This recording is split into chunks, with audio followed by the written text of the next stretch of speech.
Salut tout le monde, c'est Jasmine et je fais une vidéo. Aujourd'hui, on est samedi. Ouais, c'est très rare que je fais une vidéo le samedi, mais je pense que c'est absolument important parce que je reçois beaucoup de messages de différents entrepreneurs concernant, je ne sais pas si vous en avez eu un courriel comme ça de la part de Facebook, mais Facebook a commencé à envoyer à ses divers utilisateurs un courriel à l'effet que la mise à jour de Apple va influencer vos efforts au niveau publicitaire et que ça va vraiment avoir une incidence sur votre entreprise. Fait qu'aujourd'hui, je veux adresser cette question-là parce que ça fait peur à beaucoup de monde, surtout évidemment les utilisateurs de Apple, dont j'en suis une. Mais je suis allée creuser un petit peu plus et puis je vais vous dire, c'est pas si pire que ça, mais effectivement, il va y avoir des incidences. OK. Fait que là, on parle de quoi?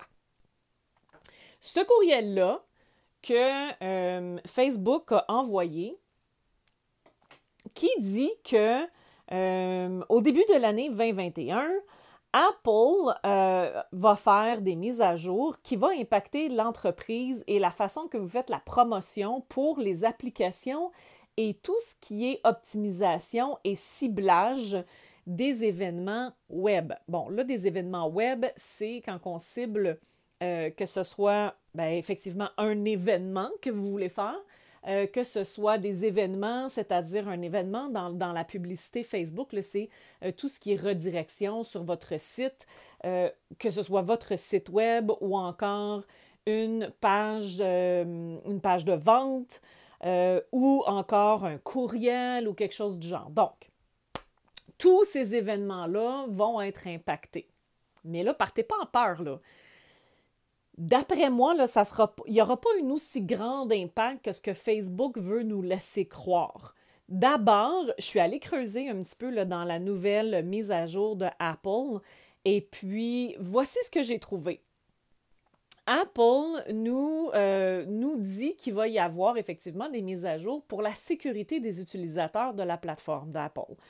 Et ça veut dire que quand on va avoir Apple va nous envoyer des notifications à l'effet que, des notifications comme celle-ci, à l'effet qu'il va falloir donner notre autorisation pour qu'il y ait du suivi sur certaines choses, dont notre position, évidemment tout ce qui est le suivi des données que les entreprises, en fait ceux qui font de la publicité utilisent pour tracker nos divers données en ligne. Bon, il y a d'autres entreprises qui font ça déjà et il y a déjà des termes à cet effet-là dans divers États aux États-Unis qui effectivement protègent les données des utilisateurs contre l'amassement massif de données que Facebook fait. By the way, ce n'est pas uniquement Facebook qui fait l'amassement de ces données-là. Google le fait constamment. Peut-être que Facebook le fait à un degré supplémentaire parce que leur but, c'est vraiment d'aider à cibler à aider les entreprises à mieux cibler leurs clients. Est-ce que ça va avoir une incidence sur votre ciblage? Oui. Il va y avoir effectivement une baisse au niveau de votre audience, que vous allez voir que peut-être que vous atteignez moins de gens, mais ça n'impactera pas, je ne crois pas que ça ait un impact sur votre ROI final, c'est-à-dire le retour sur votre investissement quand vous faites des publicités. Ceci dit, Facebook offre un webinaire dont je vais participer le 7 janvier. Et je vais vous revenir après le 7 janvier avec effectivement beaucoup plus de détails sur ce que ça veut dire exactement pour votre entreprise. Est-ce que ça va vraiment avoir un impact massif sur votre retour sur investissement quand vous faites de la publicité sur Facebook par rapport à les utilisateurs de Apple? Évidemment, c'est vraiment concernant les utilisateurs de Apple. Ça n'a pas vraiment une incidence sur les utilisateurs d'Android, sur le ciblage qui est fait par rapport à eux. Bon, ça veut dire quoi tout ça?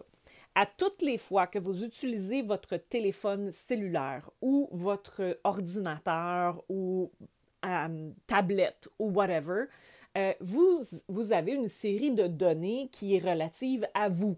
que ce soit comment vous utilisez les différentes plateformes, les différentes technologies, les différents sites web, qu'est-ce que vous cliquez en ligne, c'est quoi vos recherches, ces choses-là, mais évidemment, il y a vos données personnelles aussi qui sont retirées de ça. Donc là, toute cette histoire-là de Facebook, c'est autour des données qui sont prélevées. Évidemment, Facebook prélève énormément de données de différents types. Et puis, Apple a fait comme, regarde, nous autres, là, Puis Apple s'est jamais caché de ça. Ils ont toujours dit à leurs utilisateurs, on protège l'utilisateur, point. Et ça a toujours été le cas. Et c'est d'ailleurs pour ça que j'utilise Apple, parce que j'aime bien leur vision de ces choses-là. Reste à voir qu'est-ce que Facebook va faire avec ça et qu'est-ce que Apple décide effectivement de protéger contre. Mais selon ce que j'ai vu, ça ne semble pas être la cata totale. Mais je vais voir le 7 janvier, puis je vais vous revenir sur plus de détails. Donc, pour l'instant, paniquez pas. Je ne crois pas que ça ait un impact aussi grand que ce que Facebook tente de nous laisser croire. Mais bon, on verra là, dans le futur ce que ça va effectivement dire. Donc, j'espère que ça va vous aider. Restez à jour sur ça en aimant ma chaîne, en cliquant like, évidemment, sur la vidéo ici. Puis faites-moi signe en commentaire si ça vous fait peur, cette nouvelle-là de la part de Facebook puis de Apple. J'aimerais ça savoir votre point de vue là-dessus. All right, fait que à la prochaine. Ciao!